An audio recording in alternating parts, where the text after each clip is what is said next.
HarperCollins presents Every Exquisite Thing by Laura Stephen, read by Felicity Bown. Author's Note. When I first pitched this reimagining of The Picture of Dorian Gray, I hadn't planned on writing something that dealt with body image and disordered eating so directly. I originally intended to use Penny's fear over her hair loss to tackle our collective obsession with beauty, and the way it's hailed as a young woman's most vital currency. Yet the further I got into the story, the more I realised that for girls entering into a portrait bargain like this, a huge part of the appeal would be no longer having to restrict themselves to achieve a certain physique.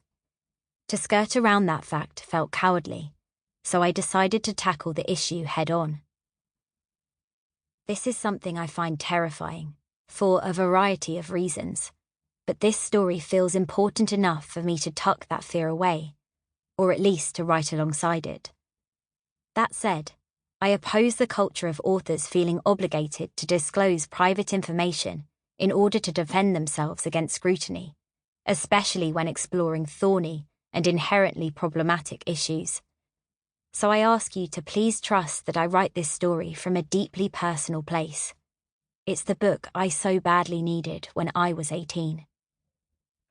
Finally, your mileage with body image may vary. I don't seek to represent every story, struggle, or perspective. Just Penny's. Laura. Prologue. A full moon hung low over the mirrored surface of the lake, round and silver as a 10-pence piece. A darkened figure knelt on the shore, screaming like a wounded animal. Blinking sleep from my eyes, I squinted through the arched window in my dorm room. With a sickening lurch, I recognised the spidery limbs and the short black hair. Davina. I don't know what made me run to her. We hated each other with a venom I'd never experienced before. Our every exchange left puncture wounds. And yet there was something so existentially terrible in her cries. Something that called to me like a siren. Stuffing my feet into sheepskin boots, I tossed a trench coat over my pyjamas and hurtled out of the flat. The night air was so cold it felt solid, and the great lawn was slicked with dew as I sprinted down towards the lake. A low mist gathered in the crosswoods beyond, swirling with moonlight to cast a spectral glow over the grounds. Everything smelt of frost and silt.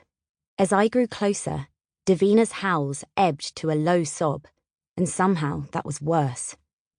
Breathless, I skidded to a halt beside her. Her head was in her hands, narrow shoulders shaking violently inside her leather jacket. Her knees pressed into the wet lakeshore, and damp was spreading up her black jeans. She must have been freezing.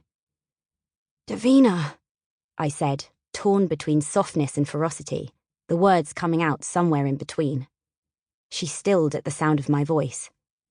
"Leave me alone, Penny." "No." I pulled my coat tighter around me, teeth chattering. "You're upset."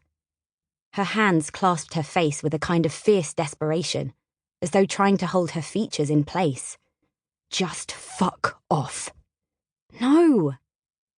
Usually she would fight back, spar for spar, dodging and parrying with vicious words, but her ferocious spirit seemed to abandon her. Instead, she began hyperventilating, rollicking gasps racking her whole body as she tried to take in air. Then she said something else, but it was so obscured by her laboured wheezes that I didn't catch it. "What?" I asked.